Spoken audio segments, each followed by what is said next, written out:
नमस्कार दोस्तों, स्वागत है आपका लर्निफाई के यूट्यूब चैनल में। तो पिछले लेक्चर में हमने देखा था कि मध्य एशिया से संपर्कों के प्रभाव, कि मध्य एशिया से जो शासक भारत में आए उनका भारतीयों के साथ जो संपर्क हुआ उसके क्या क्या प्रभाव हुए। हमने देखा कि राजनीतिक जो स्तर है उस पर कैसा प्रभाव पड़ा, सामाजिक स्तर है वहाँ पर कैसा प्रभाव पड़ा, आर्ट एंड कल्चर में कैसा प्रभाव पड़ा, है ना, धार्मिक स्तर पर कैसा प्रभाव पड़ा। हमने देखा था कि जो है महायान बौद्ध जो संप्रदाय है उसका उद्भव उस काल में हो गया था, चौथी बौद्ध संधि थी उस काल में हो गई थी। तो ये सब चीज़ें हमने पिछले लेक्चर में डिस्कस कर ली है। आज के लेक्चर में हम डिस्कस करने वाले हैं कि जो मध्य और जो अपना दक्षिण भारत है उसमें कौन कौन से राजवंश जो है मौर्य काल के बाद में आए। जैसा हमने डिस्कस किया था कि मौर्योत्तर काल में यानी कि मौर्य काल के बाद में पश्चिमोत्तर भारत में कौन कौन से साम्राज्य आए वो हमने डिस्कस कर लिया, जो मध्य एशिया से जो भी वंश अपने यहाँ आए। आज हम डिस्कस करने वाले हैं कि मौर्य काल के बारे में बाद में, यानी कि मौर्योत्तर काल में मध्य भारत और जो दक्षिण भारत है वहाँ पर कौन कौन से राजवंश जो है सत्ता में आए। आज के लेक्चर में जो है मैं कुछ ऐसे राजवंशों के बारे में बताने वाला हूँ जो वैसे ज़्यादा महत्वपूर्ण नहीं है, उनका सिर्फ नाम जानना आपके लिए महत्वपूर्ण है। जब वो आएंगे लेक्चर में तब इसके बारे में हम और डिस्कस करेंगे। तो चलो आज का लेक्चर करते हैं शुरू। तो सबसे पहले हम देखने वाले हैं शुंग राजवंश। जब हमने मौर्य काल पढ़ा था तो हमने देखा था कि जो अंतिम मौर्य सम्राट था बृहद्रथ, तो बृहद्रथ की हत्या किसने कर दी थी? पुष्यमित्र शुंग ने। और हत्या क्यों कर दी थी? क्योंकि बृहद्रथ जो था वो एक जो है कि कुशल राजा नहीं था, एक योग्य राजा वो नहीं था। और जो बाहरी आक्रमण हुए, किसके आक्रमण? बाहरी आक्रमण जो मध्य एशिया से जो भी आए, यूनानी, शक, कुषाण, इन लोगों के जो आक्रमण हुए तो वह राज्य की रक्षा नहीं कर पाया। और जब वो राज्य की रक्षा नहीं कर पाया तो उसी के सेनापति पुष्यमित्र शुंग ने उसकी हत्या कर दी और जो है सत्ता अपने हाथों में ले ली और शुंग वंश की स्थापना उसने कर दी। तो यही आज हम देखने वाले हैं कि अंतिम मौर्य शासक जो था बृहद्रथ, वो असफल रहा जनहित की रक्षा करने में, तो उसके सेनापति ने उसको मार डाला पुष्यमित्र ने, और शुंग राजवंश की उसने स्थापना कर दी। तो जो कालिदास है उन्होंने मालविका अग्निमित्रम, इनका नाटक है, उसकी जो रचना जो है वो पुष्यमित्र शुंग के काल में ही करी थी। यानी पुष्यमित्र शुंग जो थे उनके, वो जब राजा थे उन्हीं के शासन में कालिदास ने ये इसकी रचना की थी। और महाभाष्य के रचयिता पतंजलि जो थे वो इसके पुरोहित हुआ करते थे, किसके? पुष्यमित्र शुंग के। ये थोड़ी बहुत चीज़ें आपको इसके बारे में याद रख लेनी है, ठीक है ना। और पुष्यमित्र की मृत्यु के बाद अग्निमित्र जो है वो शासक बना। इसी के जो है इसी के बारे में है ये मालविका अग्निमित्रम, है ना। मालविका और अग्निमित्रम की प्रेम कहानी है ये। तो अग्निमित्र कौन था? पुष्यमित्र का मतलब वंशज आगे आने वाला, ठीक है। जो पहले किसका राजा था? विदिशा जो है आज के मध्य प्रदेश में, उसका उपराजा हुआ करता था वो। और इस वंश का जो 9वां शासक था वो था भागवत। और इसी भागवत के काल में क्या हुआ था? कल के लेक्चर में हमने देखा था कि यूनानी राजदूत जो था ना हेलियोडोरस, उसने विदिशा में गरुड़ स्तंभ स्थापित किया था। किसकी पूजा करने के लिए? विष्णु भगवान की पूजा करने के लिए उन्हें एक गरुड़ स्तंभ जो है उसकी स्थापना यहाँ पर करी थी। तो ये हमने देख लिया शुंग वंश के बारे में। और ये शुंग वंश जो है इसकी आप इसका एम्पायर आप देख सकते हैं कि ये इसका शुंग वंश का एम्पायर यहाँ तक ये जो इसका एम्पायर है, ठीक है। ये फोटो मैंने इसलिए लगाई है ताकि आप एक बार देख लें तो आपके दिमाग में ये रहे कि हाँ शुंग वंश जो है उसका एम्पायर कहाँ का था, उसका साम्राज्य कहाँ कहाँ था। तो कल को एग्ज़ाम में आ जाए कि गुजरात वाले किसी एरिया का नाम दे दे, किसी एक स्थान का, और आपको ये दे दे ऑप्शन में कि ये शुंग एम्पायर का से संबंधित है, तो आप बता दोगे कि नहीं, शुंग एम्पायर तो यहाँ था ही नहीं, शुंग एम्पायर तो इधर था, ठीक है ना। तो चलो आगे चलते हैं। फिर हम देखेंगे चेदी और कण्व वंश के बारे में।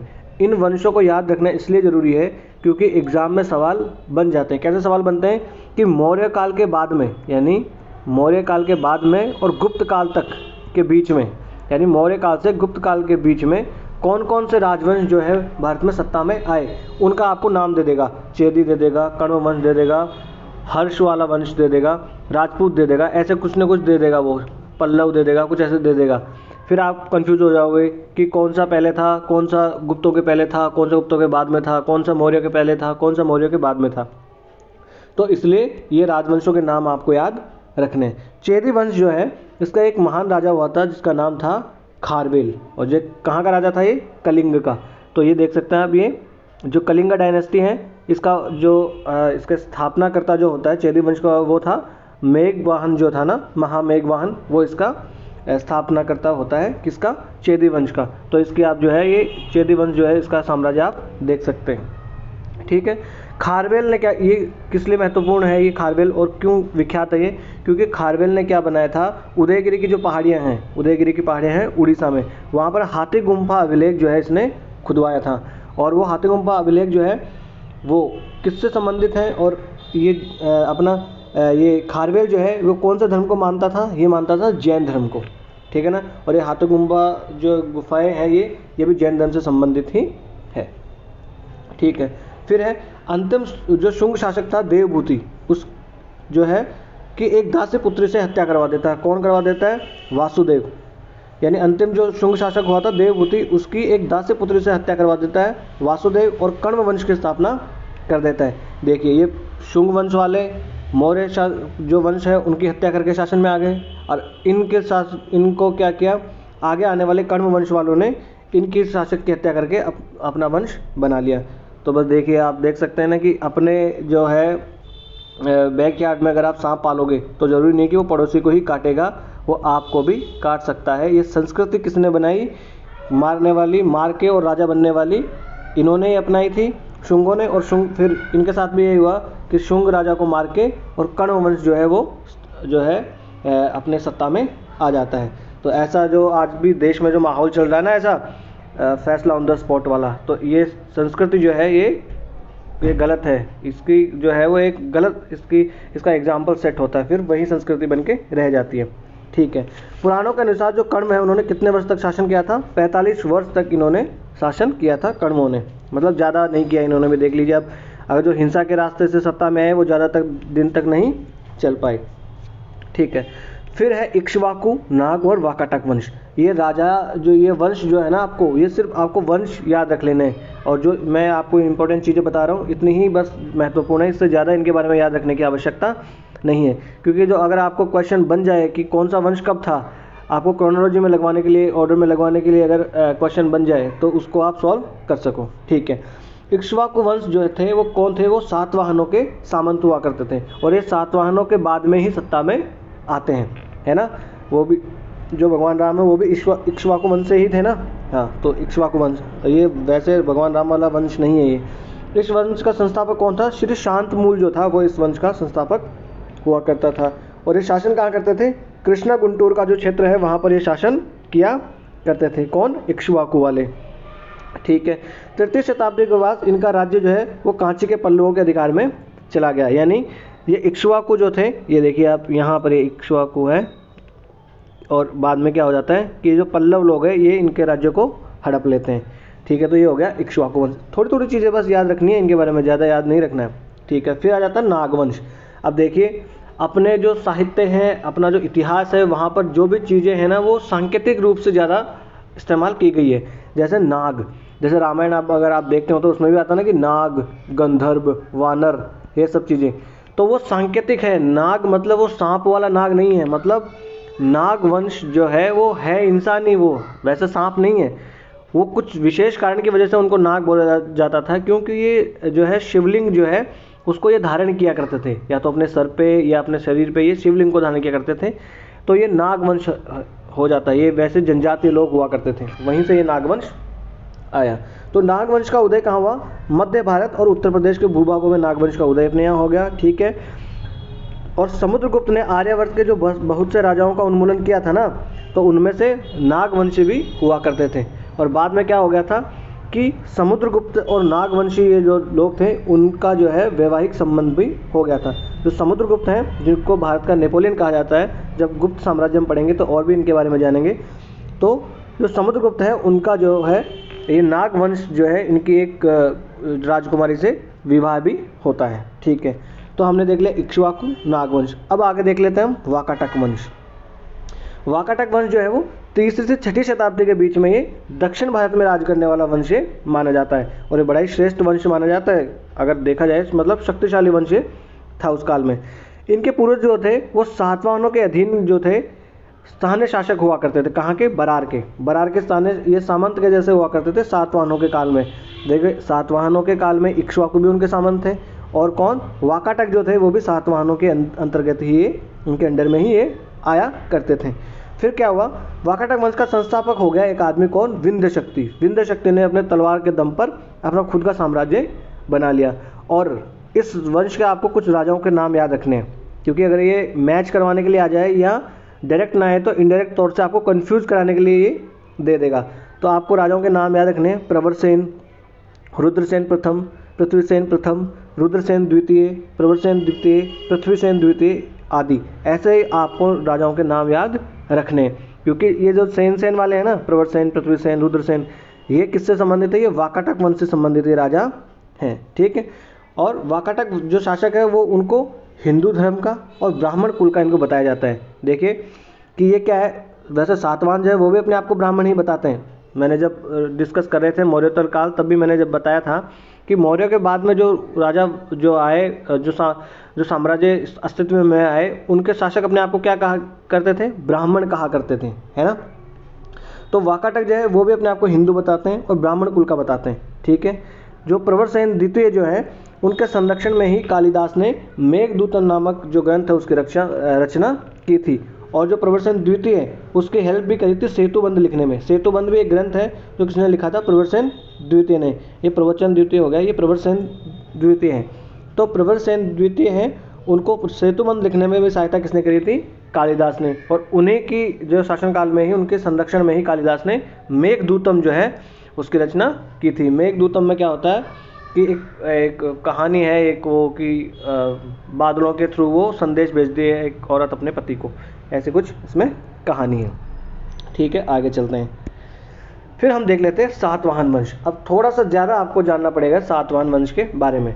ठीक है, तो आगे अब जब वो जो भी हम पढ़ेंगे वो सातवाहन वंश के बारे में ही पढ़ेंगे। तो इनका पहले तो हम राजनीतिक इतिहास देख लेते हैं। उत्तर भारत में जो मौर्य लोग जो है उनका जो साम्राज्य समाप्त हो गया, उसके बाद शुंग आए और शुंग के बाद में कण्व आगे उत्तर भारत में। तो और दक्कन जो अपना क्षेत्र है और जो मध्य भारत वाला क्षेत्र है, वहाँ पर कौन आगे? सातवाहन। यानी मध्य भारत और दक्कन में उनके उत्तराधिकारी कौन हो गए? मौर्यों के सातवाहन हो गए। ठीक है। और पुराणों में जो आंध्र माने जाते हैं, आंध्रों का जो उल्लेख है पुराणों में, उनको सातवाहन ही माना जाता है। वैसे पुराणों में सातवाहनों का कोई उल्लेख नहीं है, और सातवाहनों के जो अभिलेख है उनमें आंध्रों का कोई उल्लेख नहीं है। परंतु पुराणों में जो आंध्रों का रूल करने का जो टाइम बताया गया ना, शासन करने का, और जो है सातवाहनों को शासन करने का समय जो है वो एक ही है, इसलिए हम आंध्रों और सातवाहनों को एक ही मान लेते हैं। ठीक है, ये हमने देख लिया। फिर लोहे का फाल वाला प्रयोग इस काल में होने लगा था। फाल क्या होता है? हल जो होता था वो लोहे का इस काल में इस्तेमाल होने लगा था। धान की रोपनी वाले जो विधि आ गई थी, उससे क्या होता था कि धान जो है वो अतिरिक्त मात्रा में उत्पादन हो सकता था उसका। जब विशेष उत्पादन होता था तो उससे राज्य को अतिरिक्त आय तो होती थी, और अतिरिक्त आय होगी तो राज्य जो है वो मजबूत होगा। नगरीकरण इस काल में बहुत सारा होने लगा था, और लेखन कला का विकास जो है वो हो गया था। इन सब की वजह से क्या हुआ कि सातवाहन जो है उन लोगों को अपना राज्य स्थापित करने में मदद मिल गई। ठीक है ना, ये देख लिया हमने। ठीक है। फिर सातवाहनों के सबसे पुराने अभिलेख जो है वो ईसा पूर्व पहली सदी के हमें मिलते हैं। यानी सबसे पुराने अगर सातवाहनों के अभिलेख मिले तो हमें ईसा पूर्व पहली सदी के हमें मिल जाते हैं। इसके बाद में उन्होंने क्या किया? उसी समय इन्होंने कण्वों को भी पराजित कर दिया। शुंग और कण्व जो आते हैं ना उत्तर भारत में, उनको इन्होंने पराजित कर दिया, और मध्य भारत जो है वहाँ पर इन्होंने अपना कब्जा जमा लिया। ठीक है। और शुरुआत में इनकी राजधानी जो हुआ करती थी सातवाहनों की, वो आंध्र जो है वहाँ पर नहीं हुआ करती थी। शुरुआत में कहाँ होती थी? शुरुआत में इनकी राजधानी हुआ करती थी महाराष्ट्र में। जो प्रतिष्ठान या पैठन जो है ना, वहाँ इनकी राजधानी हुआ करती थी। अच्छा, प्रतिष्ठान और पैठन तो बाद वाले राजाओं ने स्थापित करी थी। तो इनकी शुरुआत की राजधानी कहाँ होती थी? जो अपनी गोदावरी घाटी है वहाँ इनकी राजधानी हुआ करती थी। वहाँ सबसे पहले इन्होंने शासन करना शुरू किया था। बाद में धीरे धीरे इन्होंने कर्नाटक वाले इलाके और आंध्र प्रदेश वाला जो इलाका है ना, उसको भी इन्होंने जीत लिया। और जो गोदावरी घाटी है वहाँ पर क्या होती थी? बड़ी बड़ी, मतलब बहुत बढ़िया अच्छी अच्छी फसलें वहाँ होती थी, और आज भी होती है, क्योंकि वो कृष्णा और गोदावरी दो नदियों का वहाँ पर जो है संगम होता है। और जो दो नदियों का संगम इन द सेंस दो नदियों का दोआब वहाँ पर है, इसकी वजह से वहाँ पर अच्छी अच्छी फसलें होती थी। और जब फसलें अच्छी हो रही है, अधिशेष उत्पादन हो रहा है, तो राज्य मजबूत होगा ही होगा। ठीक है। सातवाहनों का जो ऐश्वर्य था वो गौतमीपुत्र शातकर्णी नाम का एक राजा हुआ था इनका, उसने उसको फिर से प्राप्त किया। भाई अगर फिर से प्राप्त किया ये है, इसका मतलब कभी तो इनका ख़त्म भी हुआ होगा। ख़त्म कैसे हुआ? जो शक लोग थे उन लोगों ने इनको हरा दिया था और ऑलमोस्ट इनको बाहर ही खदेड़ दिया था अपने इलाकों से। बाद में गौतमीपुत्र शातकर्णी आया और उसने जो है सातवाहनों के ऐश्वर्य को फिर से उनको प्राप्त किया। और जो इनका उत्तराधिकारी हुआ गौतमीपुत्र शातकर्णी का, वशिष्ठिपुत्र पुलमाइन, उसके सिक्के जो हमें आंध्र प्रदेश में भी मिले, यानी आंध्र क्षेत्र में उनके सिक्के मिले हैं। ये देखिए आप सातवाहनों के सिक्के, ये किसके थे? एक तो सीसे के, पोटीन और तांबे, इनके सिक्के पाए जाते थे। चांदी के सिक्के भी हालांकि थोड़े मात्रा में पाए गए हैं। सोने के सिक्के इनके नहीं पाए गए क्योंकि सोने को एक बहुमूल्य धातु के रूप में ये प्रयोग करते थे। सोना इनके पास ज़्यादा नहीं था, जितना जो हिंदू यूनानी और कुषाण लोगों के पास था उतना सोना इनके पास नहीं था। ठीक है, कोंकण का जो समुद्र तट है और मालवा पर अधिकार करने के लिए शकों के बीच में और सातवाहनों के बीच में क्या हो गया? संघर्ष हो जाता है। और शक शासक जो रुद्रदामन होता है उसने सातवाहनों को हरा देता है, वो हरा देता है सातवाहनों को। ठीक है, बाद में क्या हो जाता है कि इनके वैवाहिक संबंध बन जाते हैं और वैवाहिक संबंध बनने की वजह से वो इनको क्या है, इनका विनाश जो है नहीं करता है। फिर हम देख लेते हैं कि सातवाहन राजा हुआ था एक हाल नामक राजा था, उसने गाथा सप्तशती लिखी थी। उसमें क्या था कि 700 उसने दोहे कुछ ऐसे लिखे थे उसमें, गाथा सप्तशती में। वो एक सातवाहन राजा ही था। और जो यज्ञ श्री शातकर्णी जो था, श्री शातकर्णी, उसके सिक्कों पर क्या था सॉरी, नाव का चित्रण हमें मिला है। इसका मतलब वो क्या करते थे? समुद्री रास्ते से भी व्यापार किया करते थे या जलीय क्षेत्रों से भी, जलीय मार्गों से भी वो व्यापार करते थे, तभी तो उसके सिक्कों पे नाव का चित्र है। ठीक है, अब हम देख लेते हैं कि भौतिक संस्कृति के क्या क्या पहलू उस काल में रहे होंगे। भाई भौतिक संस्कृति के पहलू क्या रहे होंगे? ये सातवाहन लोग हैं, इन लोगों ने ये जो भौतिक संस्कृति के पहलू है वो कहाँ से ग्रहण किए होंगे? उत्तर भारत से, यानी जो मौर्य अपना क्षेत्र उस काल में हुआ करता था वहाँ से इन्होंने भौतिक संस्कृति के पहलू ग्रहण कर लिए। जब मौर्य साम्राज्य का पतन हम पढ़ रहे थे तो वहाँ में हमने देखा था कि मौर्य साम्राज्य की जो भौतिक संस्कृति थी, जो गंगा घाटी की जो संस्कृति थी, वो धीरे धीरे उसके जो परिधि वाले क्षेत्र है वहाँ भी फैलने लगी। तो वो परिधि वाले क्षेत्र कौन से थे? यही वाले वो क्षेत्र हुआ करते थे, सातवाहन वाला इलाका, ये सब परिधि वाले क्षेत्रों में वो फैल गई। यहाँ सबसे जब जहाँ ये सातवाहन आज मतलब है इस काल में, वहाँ सब पहले कौन हुआ करते थे? महापाषाणकालीन लोग उस काल में हुआ करते थे। ये महापाषाणकालीन लोग कौन है? अगले लेक्चर में इनके बारे में हम पढ़ेंगे। अभी थोड़ा सा जान लो इनके बारे में। जैसे अपने यहाँ पाषाण काल और ये था और अपने यहाँ सिंधु घाटी सभ्यता और ये चल रही थी, उसी काल में जो है दक्षिण भारत में महापाषाण काल चल रहा था। महापाषाण काल इसको इसलिए कहते हैं कि जब उस काल के लोग मर जाया करते थे तो उसके चारों ओर बड़े बड़े पत्थर जो है उसकी स्थापना कर दिया करते थे अलग अलग तरीक़ों से, तो इसलिए उनको महापाषाण काल या महापाषाण लोग कहा जाता है। तो हुआ क्या कि उत्तर से जो आने वाले हमें क्या हो गया कि नई विशेषताएं मिल गई और जो स्थानीय जो इनकी जनजातीय क्षेत्र जो हुआ करता था महापाषाण वाला, इनकी अपनी विशेषताएं होगी। तो एक मिश्रित विशेषताएं जो है यहाँ पर बन गई, एक मिश्रित संस्कृति जो है हमें मिल गई दक्कन के क्षेत्र में। ठीक है ना। सातवाहनों ने सोने का प्रयोग जो है वो बहुमूल्य धातु के रूप में किया, क्योंकि कुषाणों की तरह इन्होंने सोने के सिक्के नहीं चलाए। सोने के सिक्के इनके पास नहीं थे ज़्यादा मात्रा में। हालांकि जो कोलार वाला क्षेत्र आता था, जो कर्नाटक में कोलार वाला क्षेत्र है, वहाँ सोने की खदानें थीं और वो सातवाहन शासन के अंतर्गत ही आती थीं। फिर भी इनके पास अधिक मात्रा में सोने के सिक्के नहीं हुआ करते थे। सबसे ज़्यादा इन्होंने सिक्के चलाए वो शीशे के सिक्के चलाए थे, यानी लेड के जो सिक्के हैं वो इन्होंने चलाए थे। ठीक है, आगे चल लेते हैं। फिर हम देखेंगे उनके सिक्के जो अधिकांश हमने शीशे के हैं ये हमने देख ही लिया। फिर है धान की रोपनी, वो लोग जान गए थे। और धान की रोपनी से क्या होता था? धान की जब रोपाई की जाती थी, आज भी धान की खेती वो रोपनी वाली विधि से ही की जाती है। इसकी वजह से क्या हो गया कि अधिशेष उत्पादन उस काल में होने लगा। और कृष्णा और गोदावरी के क्षेत्र में इनका शासन हुआ करता था, तो वहाँ क्या हुआ, चावल का विशाल वो उस काल में भंडार हुआ करता था। ठीक है। दक्कन के लोग जो है वो कपास भी बहुत बड़ी मात्रा में उगाया करते थे और भारी संख्या में हमें रोमन सिक्के भी यहाँ पर मिले हैं, यानी कि रोमन सिक्के और सातवाहन सिक्के साथ साथ में हमें मिले हैं यहाँ भारी संख्या में, है ना, दक्कन वाले इलाके में। इसका मतलब क्या हुआ कि ये भारी मात्रा में व्यापार क्या करते थे, किसके साथ? रोम के साथ, यानी रोमन साम्राज्य जो हुआ करता था उसके साथ हमारा व्यापार हुआ करता था। और प्लिनी एक इतिहासकार हुआ है, प्लिनी तो ये मतलब विलाप करते हुए कहता है कि रोमन साम्राज्य अपना पूरा सोना जो है भारत की ओर लुटाई जा रहा है, यानी भारत पे वो पूरा सोना लुटाए जा रहा है।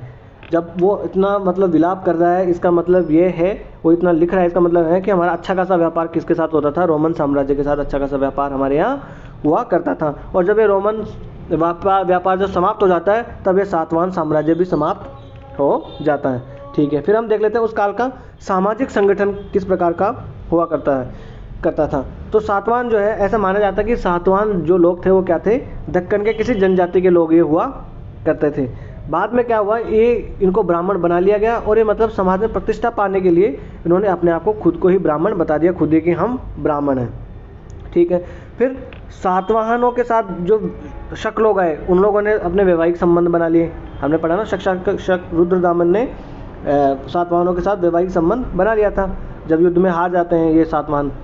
ठीक है, फिर इनकी वजह से क्या हुआ कि ब्राह्मणीय जो समाज था उसमें जो है शकों को भी एक मान्यता मिल गई। भाई इनके साथ विवाह कर लिया, वैवाहिक संबंध हो गए, तो इनको भी उसमें समाज में सम्मिलित कर लिया गया। और इस काल में हुआ क्या कि बौद्ध भिक्षुओं ने जो है वो देसी जनजातीय लोगों का बौद्धिकरण भी कर दिया। जो देसी जनजातीय समुदाय लोग थे, और बौद्ध लोग किधर से आए थे, ये मौर्य साम्राज्य वाले गंगा घाटी वाले इलाके से आए थे। यहाँ पर क्या होता कि भौतिक संस्कृति बड़ी फूल रही थी, वहाँ से लोग दक्षिण में गए और इन लोगों ने, जो जनजातीय लोग हुआ करते थे, उनके पास कोई अपना धर्म वगैरह नहीं था, कोई भाषा भी ज़्यादा महत्वपूर्ण उनके पास नहीं थी, तो ये लोग गए, उन लोगों ने उनका बौद्धिकरण कर दिया। कुछ लोग जो गए उन लोगों ने उनका क्या कर दिया, ब्राह्मणीकरण कर दिया, यानी ब्राह्मणीय समाज जो था, 4 वर्णीय जो समाज था उसमें उनको शामिल कर लिया। फिर क्या था कि जो ये सातवाहन शासक हुए, इन्होंने ब्राह्मणों को जो है भूमि निदान या जागीर देने की प्रथा आरंभ इन्होंने कर दी सबसे पहले। इससे पहले क्या होता था, राजस्व ग्राम तो दिए जाते थे, यानी हम देखते हैं कि मौर्य साम्राज्य में भी और इससे पहले भी सैलरी जो होती थी उनको क्या किया जाता था कि नगद भी देते थे और कुछ राजस्व ग्राम भी दे दिया करते थे। राजस्व ग्राम में हुआ क्या करता था, राजस्व ग्राम में यह था कि सिर्फ राजस्व वसूलने का अधिकार होता था, बाकी प्रशासनिक अधिकार उनको नहीं दिए जाते थे। मगर अब इन्होंने जागीर देना प्रारंभ कर दिया सातवाहनों ने, यानी ये ऐसे वाले क्षेत्र जहाँ पर पहले लोग नहीं रहते थे, उन क्षेत्रों में जाके इन्होंने जागीर दे दी ब्राह्मणों को और बौद्धों को कि आप जाओ और वहाँ पर ये हमारी तरफ से ये भूमि पकड़ो आप, और वहाँ जाओ, वहाँ लोगों से खेती करवाओ। जब वो लोग खेती करेंगे तो वो सभ्य भी बनेंगे, और उनको इन लोगों ने सभ्य हालांकि बनाया भी। जब वहाँ के लोग सभ्य बनेंगे, खेती करेंगे, तो राजा को टैक्स देंगे, तो साम्राज्य क्या होगा, मजबूत होगा। ठीक है, तो इस वजह से सातवाहनों ने उनको क्या किया, जागीर और ये अनुदान उनको देना शुरू कर दिया। और ये जागीर और जो अनुदान वाला क्षेत्र फिर जो इनको दे देते थे, तो राजा के जो सारे अधिकार थे वो समाप्त मान लिए जाते थे। यानी अब उस क्षेत्र में जितने भी राजनीतिक अधिकार होते थे, कोई भी न्याय से संबंधित कार्य हो, जितने भी प्रशासनिक अधिकार हुआ करते थे, वो किसके पास होते थे, जिसको जागीर दे दी गई उसके पास ये अधिकार हुआ करते थे। तो क्या होगा कि सातवाहन जो अपना शासन है उसमें क्या हुआ कि बीच बीच में ऐसे स्वतंत्र या स्वायत्त टापू जो है वो बड़े ही बन गए। 1 मिनट में पानी पी लूँ। स्वायत्त टापू कैसे बन गए कि सातवाहन क्षेत्र में कुछ जो जागीरें उनको दे दी गई जागीर के तौर पर, अनुदान के तौर पर, उस क्षेत्रों में अब राजनीतिक अधिकार और जितने भी अधिकार हैं सारे अधिकार किनको दे दिए गए, उन जिनको दान दे दिया गया उनको ही दे दिए गए।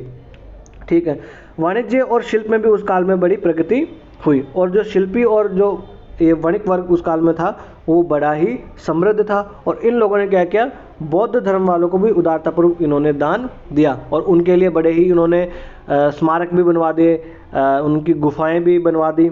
ठीक है, और कुछ शिला पट्टिकाएँ भी उनके लिए बनवा दी इन लोगों ने, बौद्धों के लिए। इसका उदाहरण भी हम देखेंगे, जो कार्ले का चैत्य है वो मौर्योत्तर काल में ही बना है। कार्ले का चैत्य कहाँ है, ये महाराष्ट्र में कार्ले का चैत्य है। जब अभी अब देखेंगे, इसकी फ़ोटो भी देखेंगे हम कार्ले के चैत्य की सॉरी। तो इन लोगों ने उनके लिए ये सब चीज़ें बना दी। और वणिक लोगों में जो है, ये शिल्पी लोगों में सॉरी, गंधिकों का नाम जो है वो बार बार आता है। ये गंधिक लोग कौन थे, जो इत्र उस काल में बनाया करते थे ना, इत्र आज का जो हम कहते हैं सेंट, ये वो लोग बनाते थे, उनको क्या कहते थे, गंधिक। और इन्हीं गंधिक लोगों से बाद में नाम निकल गया गांधी। तो जो महात्मा गांधी जो है वो गांधी गंधिक वाले ही गांधी हुआ करते हैं। ठीक है, सातवाहनों में हमें क्या मिलता है कि मात्र तंत्रात्मक ढांचे का हमें आभास मिलता है। मात्र तंत्रात्मक ढांचे का आभास मिलता है, कैसे मिलता है, आपने जब मैंने अभी राजाओं के नाम बताए तो आपने एक चीज़ गौर करी कि गौतमी पुत्र शातकर्णी, यज्ञश्री शातकर्णी, वशिष्ठ पुत्र पुलमाइन, ऐसे नाम इनके राजाओं के हुआ करते थे। तो आपने गौर किया, अगर आपने गौर नहीं किया तो फिर आप ध्यान से सुन नहीं रहे लेक्चर को, और अगर गौर किया और अगर आप सीरियस पढ़ाई कर रहे हैं तो ये आपके क्वेश्चन दिमाग में आना ही चाहिए कि ये गौतमी पुत्र, पुलमायनी, ये वशिष्ठ पुत्र, या ये सब नाम इनके आगे कैसे आ रहे हैं। क्यों? क्योंकि ये जो गौतमी थी इनकी माता हुआ करती थी, वशिष्ठ पुत्र तो वशिष्ठी इनकी माता हुआ करती थी। तो इनके नाम देखिए, इनके नाम के आगे माता का नाम जो है वो इस्तेमाल किया जा रहा है। हालांकि साउथ जो है वहाँ पर क्या होता है कि पिता का नाम आगे लगाया जाता है और गांव का नाम जो होता है वो भी आगे लगाया जाता है। जैसे कि मेरा एक साउथ में दोस्त है, मेरा मित्र है एक, उसका नाम है गोपी कृष्णा गुल्लूपेटे मादप्पा।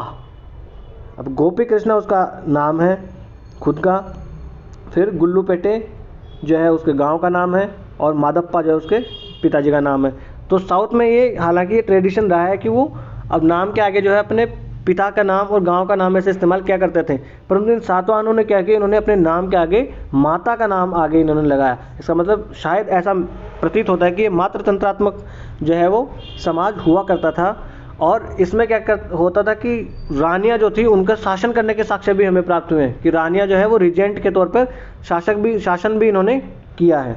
ठीक है, हालांकि जो राज्य पर जो है उत्तराधिकार का जो अधिकार होता था वो पुत्र को ही होता था। तो एक पुत्र सत्तात्मक तो था, मगर मात्र तंत्रात्मक होने का हमें इसमें आभास मिलता है, यानी कि अवश्य ही जो मातृ पक्ष जो होता था उसको जो है थोड़ी ज़्यादा इनको सम्मान इस काल में मिला करता था। ठीक है, फिर हम इनका देख लेते हैं प्रशासनिक ढांचा। तो सातवाहनों ने क्या किया, बहुत सारी प्रशासनिक इकाइयाँ तो वहीं रखी जो अशोक के काल में हुआ करती थी, है ना।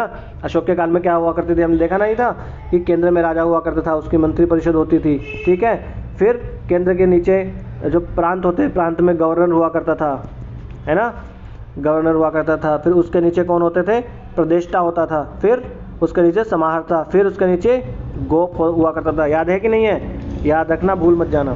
ठीक है, तो उन्होंने बहुत सारे जो है प्रशासनिक इकाइयाँ तो वहीं रखी जो अशोक के काल में हुआ करती थी। जैसे जिले को आहार उस काल में कहते थे, तो आहार, इसका नाम आज भी आहारी इन्होंने रखा। फिर मौर्य काल के जो अधिकारी मात्य और अमात्य थे, वो इस काल में भी उनका नाम अमात्य और मात्य ही इन्होंने रखा।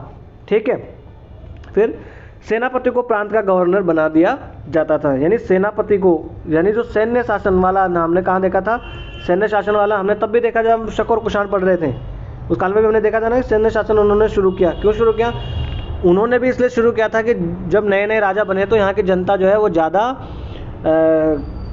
उथल फुथल ना मचाए, ज़्यादा उल्टे सीधे काम ना करे और राजा का शासन आसानी से मान ले।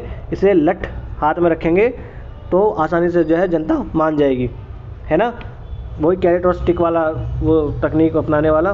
तो उन लोगों ने भी ये किया था। और ये जो सातवाहन शासक जो थे, इन्होंने भी यही कार्य किया, क्योंकि जनजातीय जो लोग थे उनको भाई साहब जागीर दे के ब्राह्मणों को और उनको सभ्य तो बनाने की कोशिश कर लेगी, मगर पता नहीं कौन सा जनजातीय लोग कब रात को उनको मन में आ जाए और उठ के झिंगा लाला हुला लाला करने लग जाए। तो ये क्या करते थे, लठ जो है अपने हाथ में रखते थे, यानी कि सैन्य शासक जो है उसको नियुक्त करते थे प्रांतों में तलवार लेके कि भाई साहब कुछ भी बकवास करे ना, ये हुला लाला करने की कोशिश करे तो इनका हुला लाला आप कर देना। ठीक है, तो ग्रामीण क्षेत्रों में प्रशासन का काम किसको दिया जाता था? गौलमिक नामक अधिकारी को ग्रामीण क्षेत्रों में प्रशासन का अधिकार दे दिया जाता था।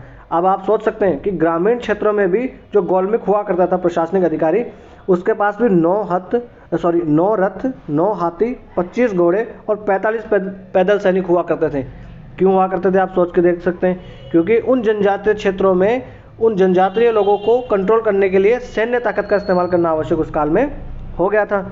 इसलिए जो है वो गौलमिक जो होता था उसके पास भी इतनी सैन्य शक्ति साथ में वो हमेशा रखता था। ठीक है, फिर कटक और स्कंधावार, ये क्या होते थे? सैनिक शिविर और सैनिक बस्तियां होते थे। अब सैनिक शिविर और सैनिक बस्तियों की आवश्यकता क्यों पड़ती थी?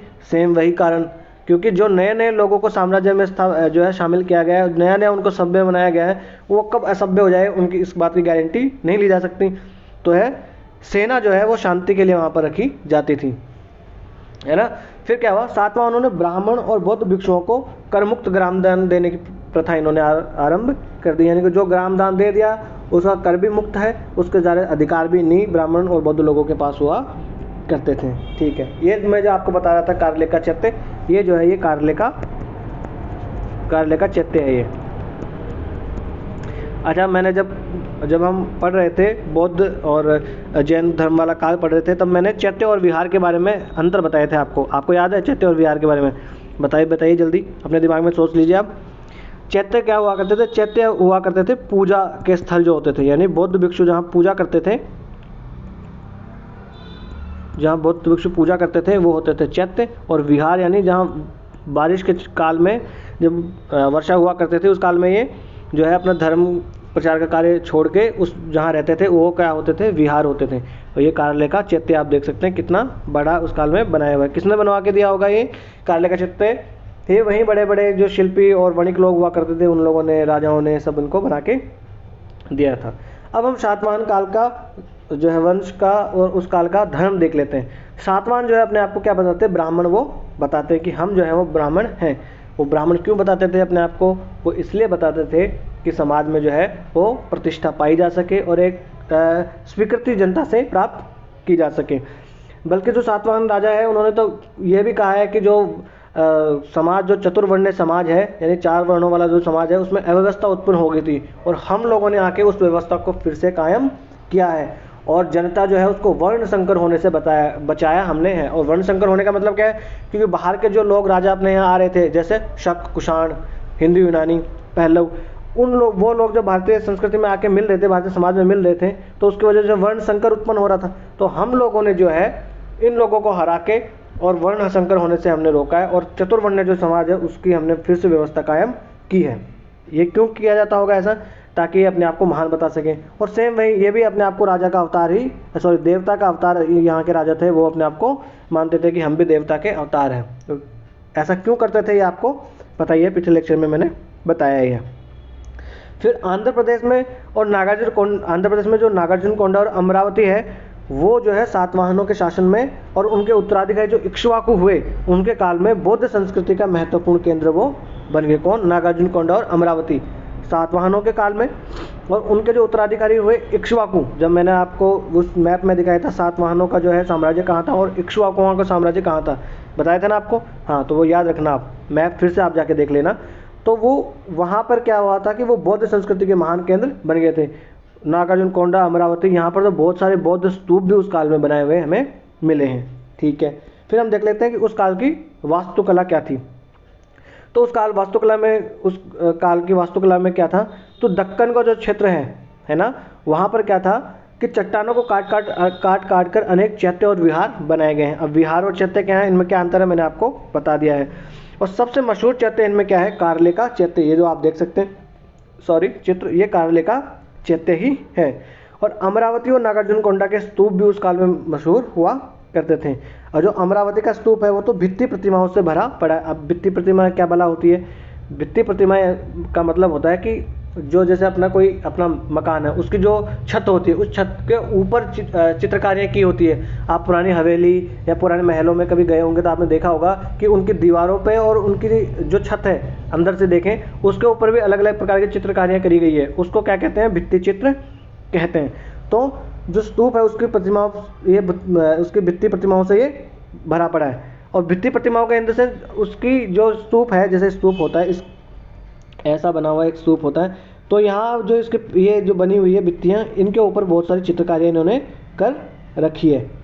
तो ये भी हो गया भित्ति प्रतिमाएं। ठीक है, और बुद्ध के जीवन से संबंधित विभिन्न दृश्य उकेरे गए हैं। बुद्ध के जीवन से संबंधित और जो जातक कथाएं होती है, जातक कथाएं क्या होती हैं? जातक कथाएं होती है बुद्ध के पूर्व जन्म से संबंधित जो कथाएं होती हैं, जैसे शिबी जातक वगैरह, ऐसे वाली राजा शिबी वाली कहानी आपने सुनी है ना, वो महात्मा बुद्ध के जीवन से संबंधित ही शिबी जातक है वो, है ना। तो इससे संबंधित जो है दृश्य भी उन पे उकेरे गए हैं। ये आप देख सकते हैं, ये नागार्जुनकोंडा वाला वो चैत्य का वो स्तूप का वो चित्र इसमें दिया गया है। ये बुद्ध से संबंधित जो है दृश्य है। फिर भाषा क्या थी? सातवाहन जो लोग थे उनकी भाषा क्या हुआ करती थी? प्राकृत भाषा जो है इनकी हुआ करती थी। और इनकी लिपि क्या होती थी?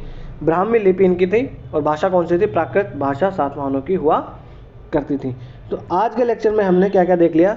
आज के लेक्चर में हमने देख लिया कि मौर्यों के बाद में शुंग आए उत्तर भारत में, उनके स्थान पर फिर कौन आ गए? कण्व आ गए। मौर्यों को मार के शुंग राजा बन गए और शुंगों को मार के कण्व राजा बन गए। फिर हम अगर देखिए दक्कन में, दक्कन वाला जो क्षेत्र है वहाँ पर कौन आ गए? वहाँ पर आ गए सातवाहन। फिर आंध्र वाले क्षेत्र में इनके उत्तराधिकारी कौन हो गए? इक्ष्वाकु, है ना। फिर वाकाटक, ये याद रखने हैं आपको। फिर नागवंश हमने देखा था, और नागवंश के राजकुमारी के साथ कौन शादी करता है? समुद्रगुप्त, जिसे भारत का नेपोलियन कहा जाता है। तो ये सब राजवंश आज हमने देख लिए। फिर सबसे महत्वपूर्ण इनमें था सातवाहन जो वंश था, वो सातवाहन वंश के हमने राजा देख लिए, ठीक है। फिर उनके सिक्के कौन से धातु के हुआ करते थे? ऐसा पूछा जा सकता है कि बड़ी मात्रा में उन्होंने सोने के सिक्के चलाए, तो गलत हो जाएगा ये। उन्होंने शीशे के सिक्के चलाए थे, सोना तो बहुमूल्य धातु के रूप में वो इस्तेमाल किया करते थे। फिर इनका जो है भाषा इनकी क्या हुआ करती थी? प्राकृत और ब्राह्मी लिपि, ये हमने देख लिया। तो आज का लेक्चर हम करते हैं यहीं समाप्त। ये जो है अपना टेलीग्राम चैनल है लर्निफाई अनलॉकिंग नॉलेज के नाम से। इस लेक्चर की PDF आपको यहीं मिलेगी। और भी जो है हम परीक्षा की दृष्टि से उपयोगी कोई भी मटेरियल हम प्रोवाइड करवाएंगे तो इसी टेलीग्राम चैनल पे ही हम प्रोवाइड करवाएंगे। और आपको कोई सुझाव देना है इस वीडियो के से संबंधित और आगे के लिए भी, तो आप निश्चिंत होकर वो सुझाव हमें कमेंट बॉक्स में दे सकते हैं, या तो आप जो है अपने टेलीग्राम चैनल में भी वो सवाल आपके सुझाव दे सकते हैं। कोई सवाल आपका हो आपके मन में, कैसा भी सवाल, सिली टाइप का सवाल भी कोई आपके मन में हो कि लगेगा कि यार ये सवाल मैं करूं कि नहीं करूं, तो वैसा सवाल भी आप कमेंट बॉक्स में या तो टेलीग्राम में आप जो है हमसे पूछ सकते हैं। बड़े ही लोकतांत्रिक ढंग से हम अपने इस छोटे से परिवार को आगे बढ़ाएंगे। नमस्ते, धन्यवाद।